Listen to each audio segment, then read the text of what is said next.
Hello friends, இன்றைக்கி நம்ம வீடியோவில் மிக்சர் கிரைண்டர் பற்றி தான் பார்க்க போகிறோம். ஃபஸ்ட்டு மிக்சர் கிரைண்டருக்கு சப்ளை கொடுத்து ஆன் பண்ணி பார்ப்போம். ரன் ஆகலை. ஓவர்லோடு சுவிட்சை ப்ரெஸ் பண்ணிவிட்டு ஆன் பண்ணி பார்ப்போம். இப்போவும் ரன் ஆகலை. இப்போது மிக்சர் கிரைண்டரை பாட்டம் கவரை ஓப்பன் பண்ணி இன்சைடில் என்ன ப்ராப்ளம் இருக்குதுன்னு செக் பண்ணி பார்ப்போம்.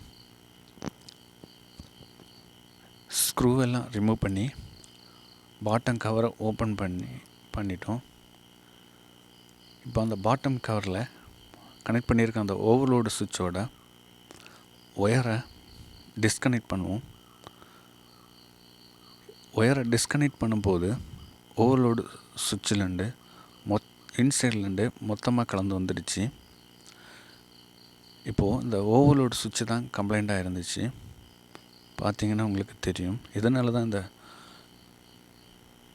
மிக்சர் கிரைண்டரோட மோட்டர் ரன் ஆகலை. இப்போ ஓவர்லோடு சுவிட்ச் தான் கம்ப்ளைண்ட்டாக இல்லை வேறு ஏதாவது கம்ப்ளைண்ட்டில் இருக்கான்னு ஓவர்லோடு சுவிட்சில் கனெக்ட் பண்ணியிருந்த 2 ஒயரையுமே நம்ம லிங்க் பண்ணி இப்போ ஆன் பண்ணி பார்ப்போம். இப்போது சப்ளை கொடுத்து ஆன் பண்ணப்போ மோட்டர் நல்லாவே ரன் ஆகுது.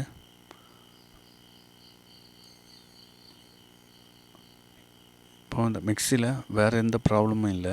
இந்த டேமேஜான அந்த ஓவர்லோடு சுவிட்சை மாற்றி புதிய ஓவர்லோடு சுவிட்சை கனெக்ட் பண்ணதுமே இந்த மிக்சர் கிரைண்டரோட ப்ராப்ளம் சால்வ் ஆயிடும். இப்போது மிக்சர் கிரைண்டரோட ஓவர்லோடு சுவிட்சை அதில் ஃபிக்ஸ் பண்ணிட்டோம். இப்போது ஓவர்லோடு சுவிட்சோட 2 டெர்மினலுமே 2 ஒயரையும் ப்ரெஸ் பண்ணி கனெக்ட் பண்ணுறோம். ஓகே, கனெக்ட் பண்ணிட்டோம்.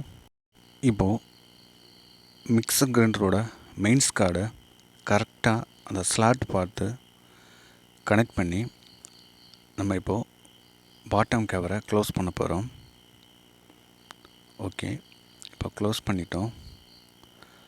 இப்போது ஸ்க்ரூ போட்டு டைட் பண்ணிவிட்டு மறுபடியும் சப்ளை கொடுத்து ஆன் பண்ணி பார்ப்போம்.